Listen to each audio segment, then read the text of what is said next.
Hello, Terry. Hello. How are you today? I'm great. Thanks, Bonnie. How are you doing? I'm doing well. Thanks for making some time for me. Are you kind of chilling these days? What's going on? I mean, you're the hardest working man in Canada. I don't know, so you might Wow. be.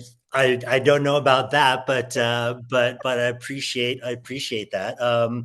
Chill. No, I mean I've got two young kids now, so there's very Yes. little chill time. So there's always something to maintain. And thankfully, got a few things going on these days and happy to talk to lovely people like yourself. And thank you for giving me some time. Well, are you kidding me? Okay, first off, I gotta say, I this movie was wonderful, Lucky Star. I gotta say, and the character, the guy that you played, Lucky, not so lucky in many ways. Let's just go there, right? Bit of irony there, yeah. However, you were not only starring in this, you had a big input. You're also one of the executive producers, and so when the director, when it kind of came your way, Terry, what was it about Lucky that connected with you, or you thought? Maybe this is pretty rare that a script like this comes my way. Is that correct? Yeah, I mean, I've been reading a lot of scripts for the last, couple decades, and this one resonated with me immediately because not only was I able to participate in a table read with Gillian McKercher, the writer director of the piece that she was developing through the Canadian Film Center. Yeah, So it was something in her writing that struck me immediately. The character Lucky himself, threads this fine line of uh, I guess being a not so great father and but also wanting the audience to have empathy for him. So yeah, it was immediately interesting to me, and I was so grateful and happy to hear it only took them about a year and a half later to come up with the funding for it. A lot mm, of these things, if you participate in them, you don't really hear much about the development after. And the fact that they got their funding in order and Jillian was able to, get into pre-production really was just a show of commitment and dedication to the story. for sure. And so when you shot this, you were not a dad, or were because your kids are very young.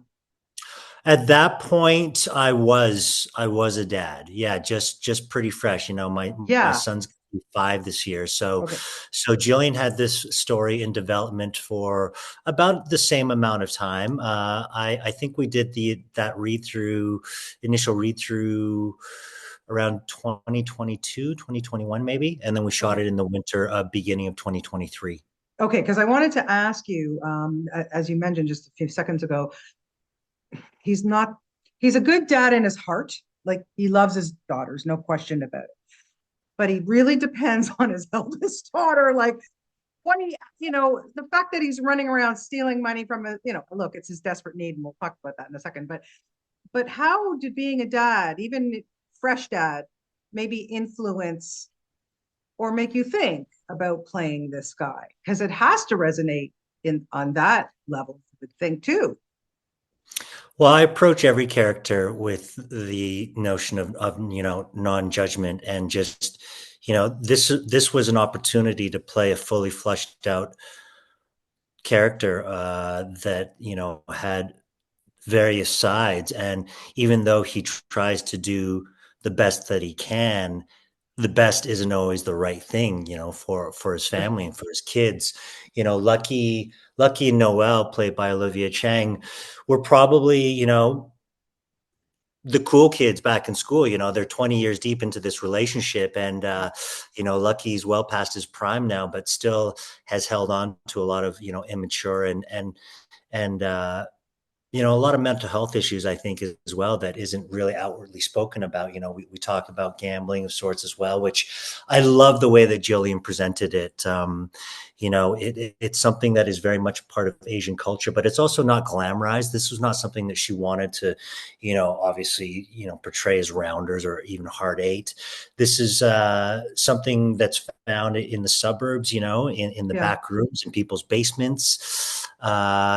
And it's really just a commentary of not only the isolation that these characters go through because they're all sort of holding secrets.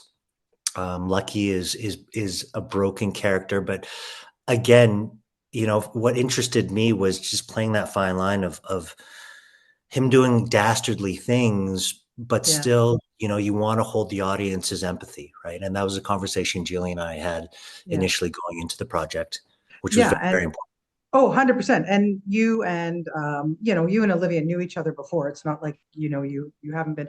What was it like, collaborating in that way, playing this couple that are both, I think, down deep, they do love each other, but I think Lucky's situation has taken it now to the top where she's kind of like, oh my God, what do I do? And then she's put in her own situation like, we need money, bottom line, we got to pay these bills. And then and so just collaborating with her on this level, what was that like to work with her?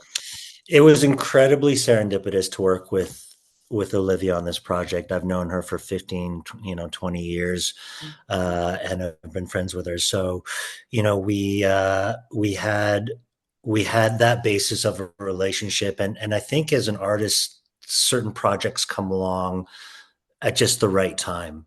So because we had that relationship, because of Jillian's story and her writing, everything just informed and Mm, came together very well. So there wasn't a getting to know, who my scene partner is here, and everyone does so fantastic in the picture, but yeah, especially with Olivia, it was just it was so nice to have that familiarity, especially when you have very intimate scenes and you know you're getting to some really raw moments in the picture.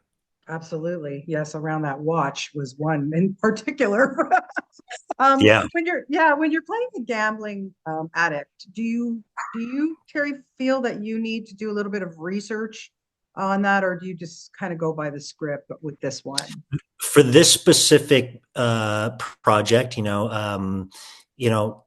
a lot of what I bring is my own life experience to every character. I think that's what's unique about every artist, is that we have our own perception, our own sort of notion of what characters or what these people are about, and I have personal experience in it. I also work very closely with Jillian developing the character and exactly what she wanted, because this was also something that was loosely based around stories that she had heard in her family as well. So I Mhm. wanted to bring authenticity to that.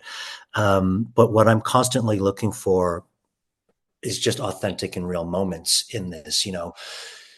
We didn't want to speak of the addiction. Obviously, the gambling portion is a big theme of the picture, but there's so many other themes of Oh the yeah, picture that I think feeds into the again, the desperation and the need and the want of Lucky getting back into the gambling is a search for hope.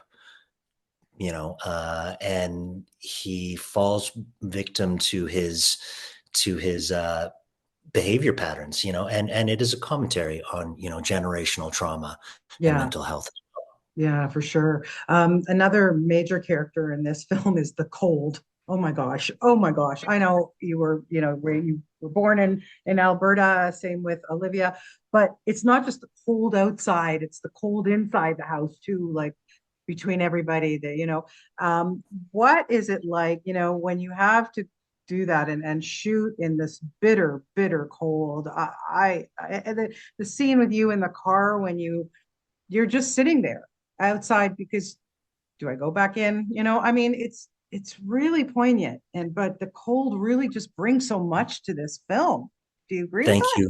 that? Thank you. Yeah, thank you for mentioning that. I'm so happy that you brought that up, because absolutely, the cold is like the environment is a character Yeah, of the picture, right?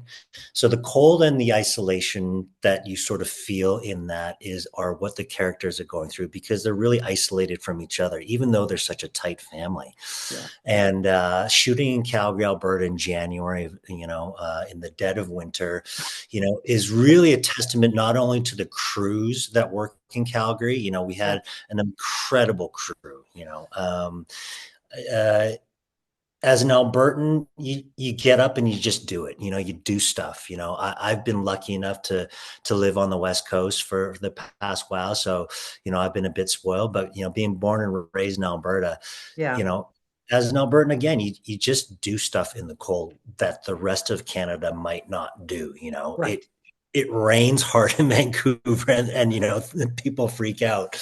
Uh, the cold in Alberta is, you got to go out there, and for Lucky, it's almost meditative. It's a way for him to escape what he's going through and to sort of have time to think. You find him driving off into the middle of nowhere many times. And Right. yes, moments of solace are in the car in the cold. And there's something about that, and the way that Charles Hamilton, our DP, shot it was just there's such a beautiful visual narrative to it.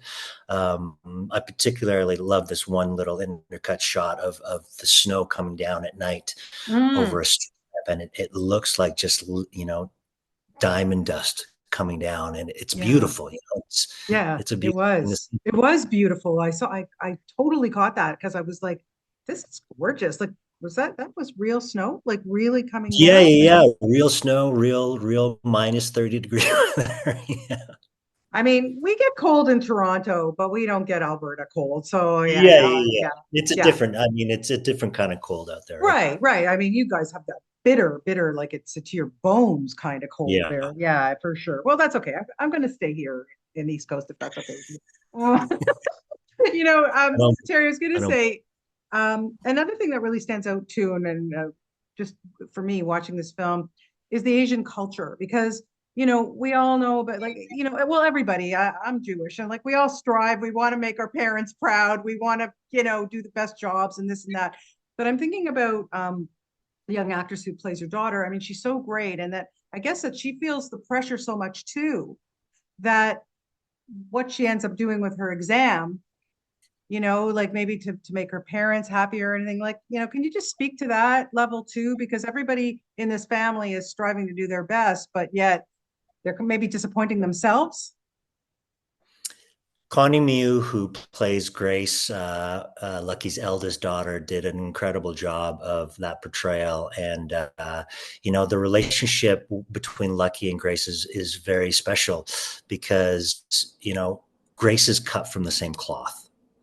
So her cheating on the test and, is really just evidence of Lucky's Mm, influence on her, right. uh, and how she gets things done. She's a smart cookie, but she also sees that there's a system that she can cut corners around and to her benefit because she's also street savvy and she gets that from her dad.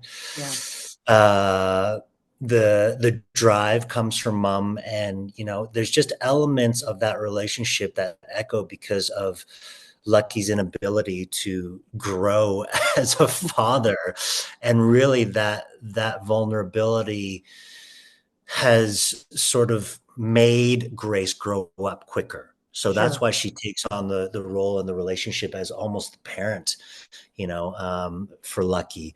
At one point they're sitting in the car and she says, okay, I'll take over to Lucky. Right.